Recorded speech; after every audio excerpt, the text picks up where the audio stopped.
নন্দন যেই শচীসুত হইল সেই বলরাম হইল নিতাই। দীনহীন যত ছিল হরির নামে উদ্ধার এলো, তার সাক্ষী জগাই আর মাধাই। এদের মতো পাপী আর এই জগতে ছিল না, কিন্তু জগাই মাধাই এটা এত পাপী ছিল, এদের কথা শুনলে মানুষ ভয় পেয়ে যেত। সেই জগাই মাধাই আজকে পরম বৈষ্ণব হয়ে গেল। জগাই মাধাই 2 লক্ষ হরিনাম করলো। তাহলে জগাই মাধাই পাপী ছিল, হরির নামের উদ্ধার এলো। এই নামের এত মহিমা, নামের মধ্যে স্বয়ং ভগবান যুক্ত হয়ে আছে। যেই নাম সেই কৃষ্ণ ভজনিষ্ঠা করে, নামেরও সহিতে আছেন আপন শ্রীহরি। এই জগাই মাধাইকে মহাপ্রভু উদ্ধার করলেন। কেন? জগাই মাধাইকে মহাপ্রভু বলেছিলেন, কিন্তু জগাই মাধাই নিত্যানন্দের কপালে আঘাত করেছিলেন। তিনি যখন হরিনাম প্রচার করতে গিয়েছিলেন, নিত্যানন্দ, হরিদাস, নিতাই যারে দেখে তারে বলে, তন্তে তিন ধরি আমারে কেনিয়া লভ বল গৌর হরি।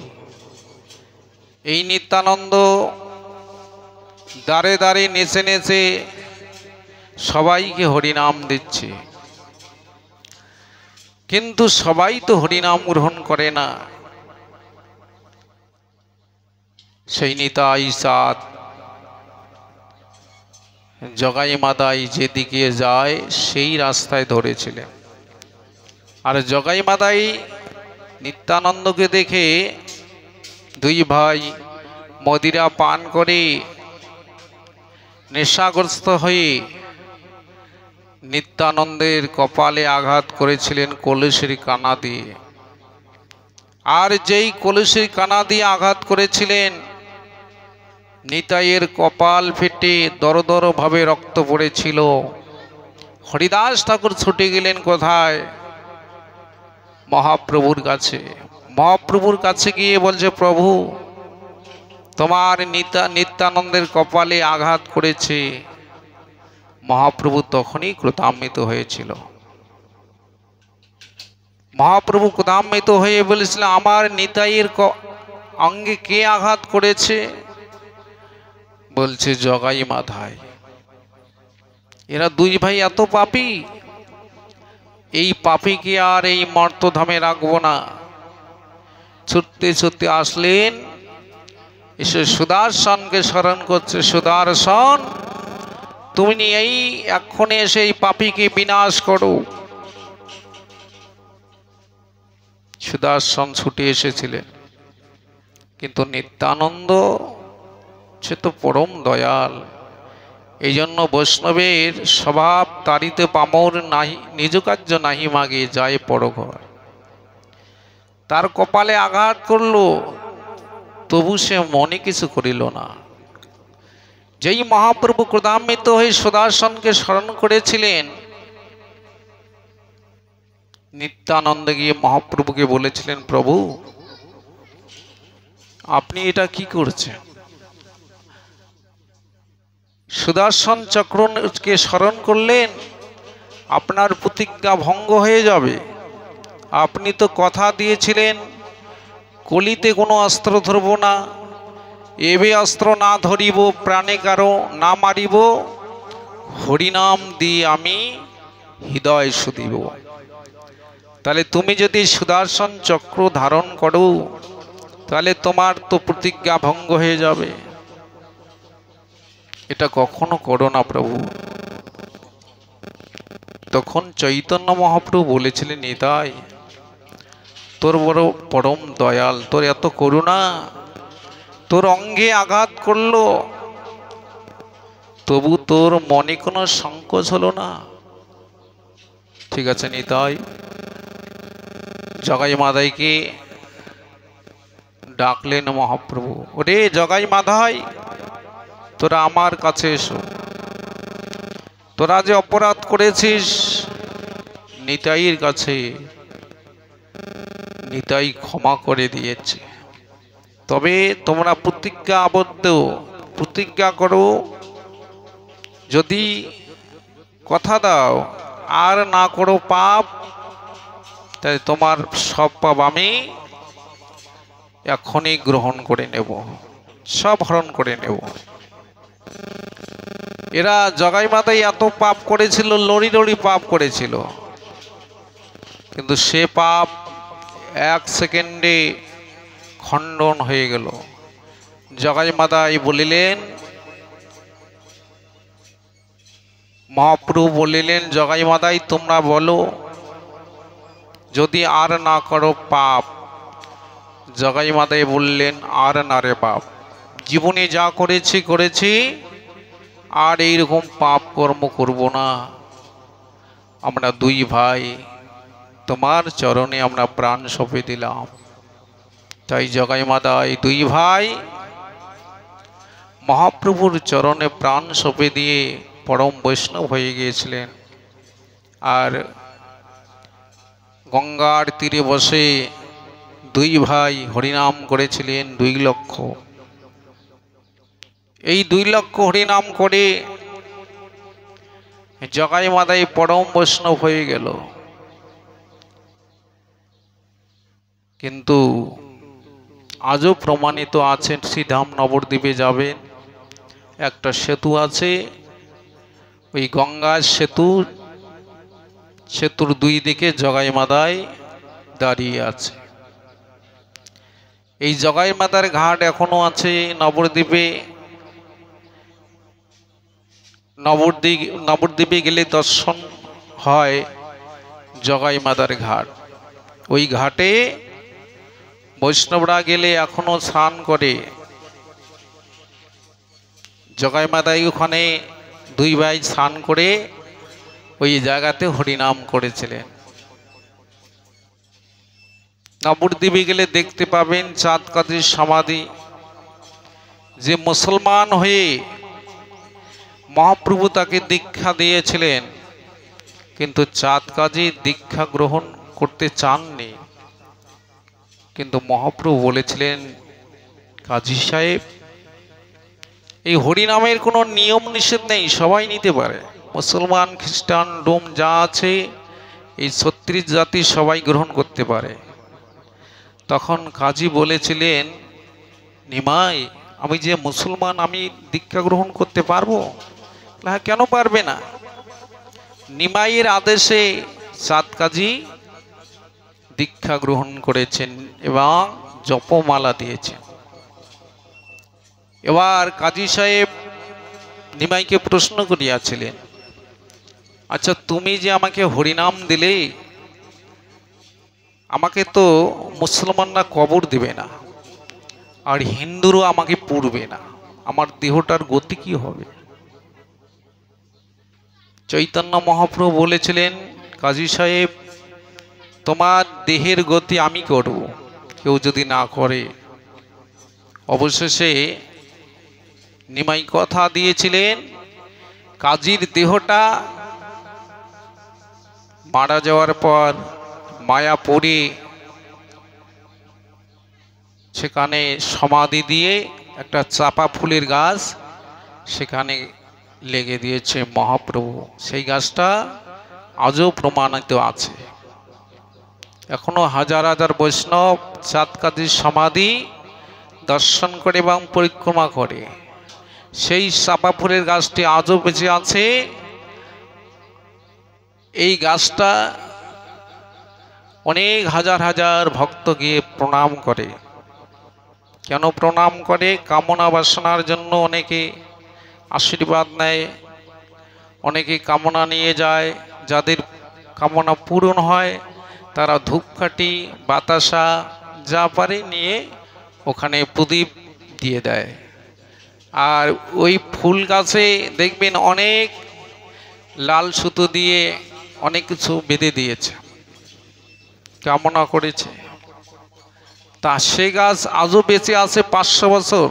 চৈতন্য মহাপ্রভু আসার হলো 537 বছর। তাহলে এতদিন পর্যন্ত সেই বৃক্ষ আজও বেঁচে আছে মায়াপুরী। তো এই জন্য এগুলি প্রমাণিত, ভগবান যেগুলি লীলা করে গেছেন ভাগবতে যেটা লিপিবদ্ধ করা আছে আজও সেগুলি প্রখ্যাত দর্শন হচ্ছে। এই জন্য দর্শন করলে জীবের চেতনা চৈতন্য জাগ্রত হয়।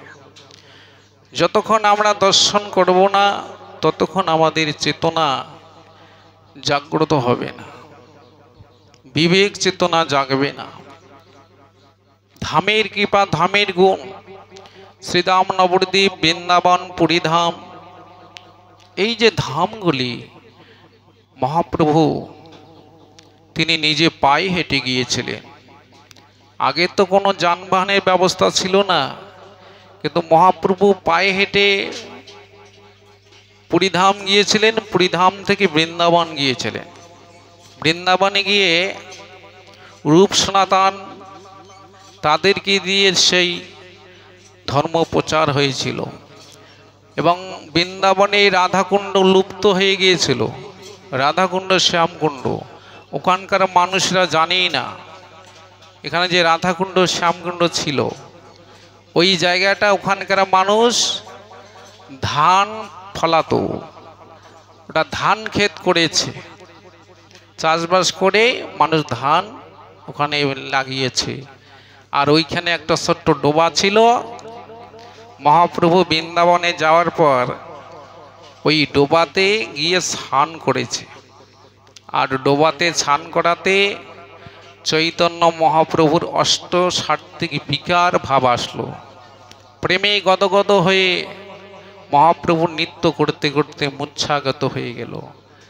আর ওখানে মহাপ্রভু বলেছিলেন, ইহাই রাধাকুণ্ড, এটা ধান ক্ষেত নয়, ইহা রাধাকুণ্ড, এর পাশে শ্যামকুণ্ড। ওই তখন থেকেই রাধাকুণ্ড শ্যামকুণ্ড প্রকাশিত হলো।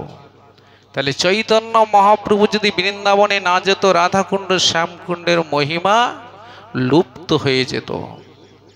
আর পুরীধামে গিয়ে জগন্নাথের মহিমা প্রকাশ করলো। গম্ভীরায় 12 বছর ছিল, সে গম্ভীরা আজও আছে। 3.5 হাত একটি ছোট্ট কুটির, মহাপ্রভুর 3.5 হাত দেহ। এই কুটিরে ছিলেন 18 বছর। 12 বছর এই গম্ভীরায় ছিলেন, আর 6 বছর তিনি গমনাগমন করেছিলেন। এই 18 বছর এখানেই ছিলেন।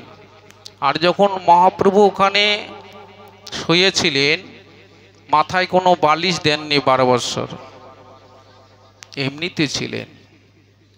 সতীমা তার জন্য কাঁথা কম্বল পাঠিয়ে দিয়েছিলেন।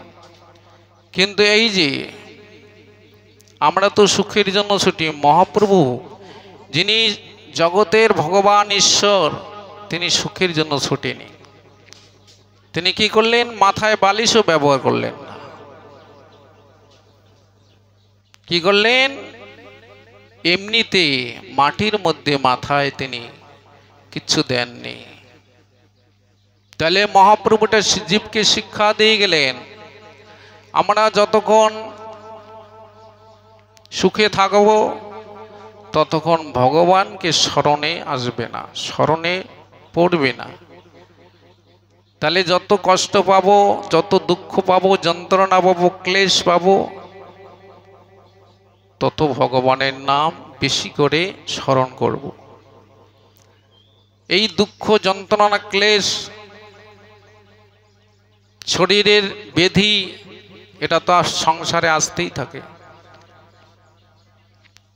আমাদের প্রত্যেকের শরীরে ব্যাধি আছে, কারণ ব্যাধি ছাড়া মানুষ বাঁচতে পারে না, একটা না একটা ব্যাধি থেকে যায়। তাহলে শরীরে এই যন্ত্রণা ব্যাধি যতক্ষণ আমাদের শরীরে থাকবে ততক্ষণ পর্যন্ত এই পৃথিবীতে সুখ আমাদের অনুভব হয় না।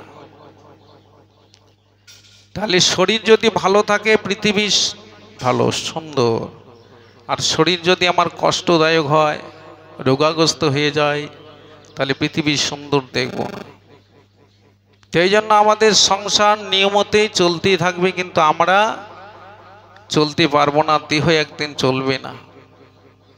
তো এই জন্য ভজনের সময় ভজন করতে বলেছেন যে মানুষের তিনটি কাল, শিশুকাল, কৈশোরকাল,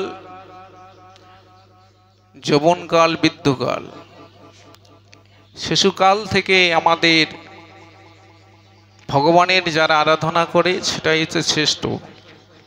আর বৃদ্ধকালে জড়াব্যস্ত হয়ে যায়, ভগবানকে স্মরণ করলেও আমার শরীর চলে না। এই জন্য শিশুকালে শাস্ত্রে বলেছেন হরিভজনের সঠিক সময়। যেমন পরীক্ষিত মহারাজ তিনি 7 দিন হরিকথা শ্রবণ করলেন। কিসের জন্য? এই 7 দিন অভিশাপ হয়েছিল বলে তিনি সুরধুরী গঙ্গার তটে বসে 7 দিন হরিকথা শ্রবণ করেছিলেন। কিন্তু পিছনে মৃত্যুর কাল কবরে তিনি চিন্তা করেননি। যখন 60,000 মুনি ঋষি বিনা নিমন্ত্রণে রাজবাড়িতে উপস্থিত হয়েছিলেন, রাজা গিয়ে বলেছিলেন, মুনিবর, আমি তো অভিশাপগ্রস্ত হয়েছি, আমার কি করিলে মঙ্গল হবে সেইটা আপনারা করুন।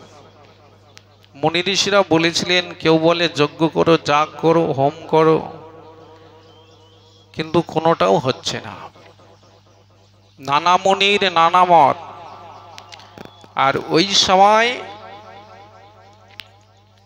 ব্যাসদেবের পুত্র সুখদেব, তিনি ভাগবত তার পিতা একটা রচনা করেছেন, সেই গ্রন্থ নিয়ে সারা পৃথিবী ভ্রমণ করছে। আর ওই গ্রন্থ মাথায় নিয়ে ওই রাজ্যে প্রবেশ করলেন পরীক্ষিত মহারাজের রাজসভায়। মা ভই, মা ভই বলতে বলতে, আর যেই একটা যুবক ছেলে তিনি প্রবেশ করলেন, তাকে দেখে এই 60,000 মুনি সবাই তাকে দণ্ডবত প্রণাম করতে লাগলেন। আর যেই প্রণাম করতে লাগলেন, পরীক্ষিত মহারাজ তো তিনি চালাক ব্যক্তি, তিনি মনে মনে চিন্তা করলেন যে এই বালককে দেখে সবাই প্রণাম দণ্ডবত করলো, নিশ্চয় এর মধ্যে কিছু বস্তু আছে। তাই তিনি ছুটে গেলেন সুখদেবের কাছে, বলো আমার কি উপায় আছে, এই 7 দিনের মধ্যে আমার তক্ষক সাপে দংশনে মৃত্যু। তখন সুখদেব বলেছিলেন, মহারাজ আপনি চিন্তা করবেন না, 7 দিন তো অনেক দিন, আপনি 7 দিনের কথা চিন্তা করছেন, অনেক দিন, কিন্তু এই 7 দিন তোমার এই সুরধনী গঙ্গার তীরে বসে হরিকথা যদি শুনতে পারো, তক্ষবার তোমাকে দংশন করতে পারবে না। যেখানে হরিকথা হয়, যেখানে ভগবানের কথা মিত হয়, সেখানে তক্ষক আসার সেখানে অধিকার নেই, সেখানে আসতে পারবে না। তাই 60,000 মুনির কথা ওখানে হলো না। 60,000 মুনি যে বললো কেউ যাগ করো, যজ্ঞ করো, হোম করো, কিন্তু সুখদেব যে আসলেন, এই সুখদেবের কথাই সঠিক হয়ে গেল। এই সুখদেব 7 দিন হরিকথা বললেন, আর 7 দিন ধরে পরীক্ষিত মহারাজ সেটা শ্রবণ করলেন। কিন্তু এই 7 দিন তিনি জলগ্রহণ করেননি। কিসের জন্য? তার মৃত্যুর কোনো ভয় ছিল না। তিনি বললেন যে আমার মৃত্যু হয়ে যাক, তাতে দুঃখ নেই, কিন্তু আমার যেন মঙ্গল হয়। কারণ আমি একদিন না একদিন মরব, মৃত্যুকে তো বরণ করতে হবে, বাঁচতে তো পারবো না। তা যদি বাঁচতে পারি না তবে হরিকথা শ্রবণ করতে করতে মরে যাই। তবে এই মৃত্যুটাকে কেউ আটকাতে পারবে না। তাহলে পরীক্ষিত মহারাজের 7 দিন পর মৃত্যু হবে, আমাদের হবে না? আমরাও তো এই 7 দিনের মধ্যে যাব। সোম মঙ্গল বুধ বৃহস্পতি শুক্র শনি রবি, ওই আবার ঘুরে আসতেছে সোম মঙ্গল বুধ বৃহস্পতি শুক্র শনি রবি। ওই 7 দিনের মধ্যে আমাদেরও যেতে হবে। কাল কিন্তু পিছনে দাঁড়িয়ে আছে প্রত্যেকের শরীরে, কিন্তু যেদিন সবল দেবে সেদিন আর কেউ আটকাতে পারবে না, ডাক্তারও বাঁচাতে পারবে না। ফলরূপে পুত্রকন্যা ডাল ভাঙি পড়ে, কালরূপে সংসারেতে পক্ষবাস করে। প্রত্যেক সংসারে কাল আছে। তো এই কাল মানে কি? ওটা ছায়া। এই ছায়ারূপী কাল আমাদের প্রত্যেকের পিছনে দাঁড়িয়ে আছে। এই জন্য শাস্ত্রে বললেন যে স্মরণ করো নিরন্তর। এই স্মরণ করাটাই হচ্ছে ভজন। তুমি যে শয়নে স্বপনে নিদ্রা জাগরণে সবসময় যদি স্মরণ, ভগবানের নাম স্মরণ করো, তাহলে তোমার মৃত্যুর সময়ও ভগবানকে স্মরণ করতে পারবে। বাঞ্ছা কল্পতরুভ্যশ্চ কৃপা সিন্ধুভ্যশ্চ পতিতানাং পাবনেভ্যো সর্বশ। জয় জানিতাই গৌর প্রমানন্দে হরে। বাঞ্ছা কল্পতরু।